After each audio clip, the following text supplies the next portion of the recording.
equality or women egalitarianship with pushing some other women down. That is not what we are, and that is not what we should stand for. A female IPS officer, but just as a plain Indian police service officer. And I think that is a very cause are on the rise, but it is very important for us to also know the kind of difficulties that even women or all people alike face on the cyberspace. And before I go further, I think this is a very, very important topic that I should touch upon. Number one is we are all victims, and we are definitely going to be victims of anything that happens on the cyberspace.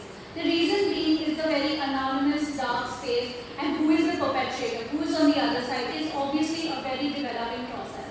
So a lot of us, including me, we are on social media, we are lured by a lot of things on social media. But there has to be a line, there has to be a sense of awareness. And trust me, we as younger generation, we are so aware. You do not require me to stand here, you do not require separate people from coming outside to tell you how to be aware. But what is important is at that very thin juncture, when you would fall prey, you have to stand back and say, hey yo, this is not what do I do, and I have to be more careful.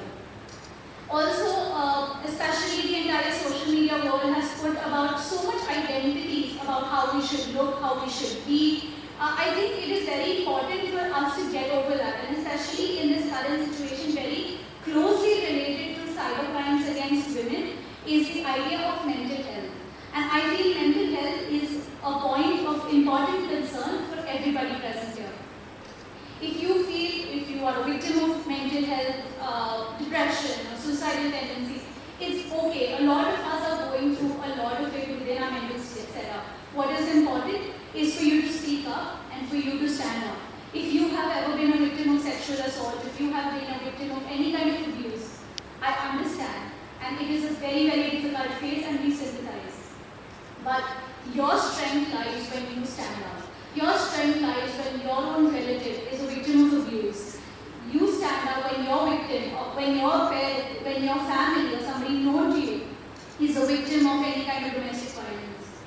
It may not be happening to you actively, but if you know that it is happening to somebody, and if you are quiet, you are equally guilty. So I really hope to all the women sitting out here, it's a very important message that for women empowerment to happen, we together as a community can make this happen.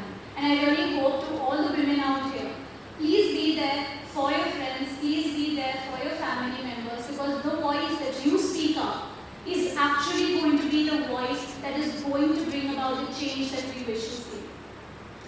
Now coming back to the civil service examination, and I was told that I should just think upon a little bit of the civil service preparation.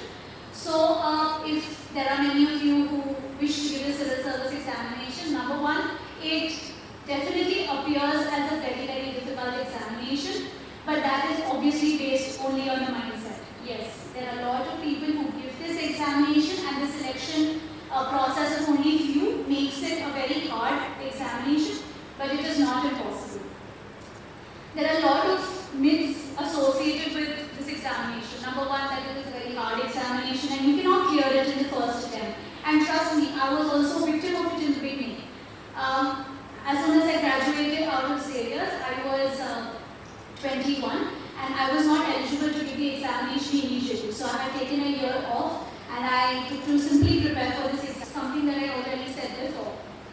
I have always wanted to be part of the development process. I have always been someone who has believed that if I wish to see the change, I must be the change.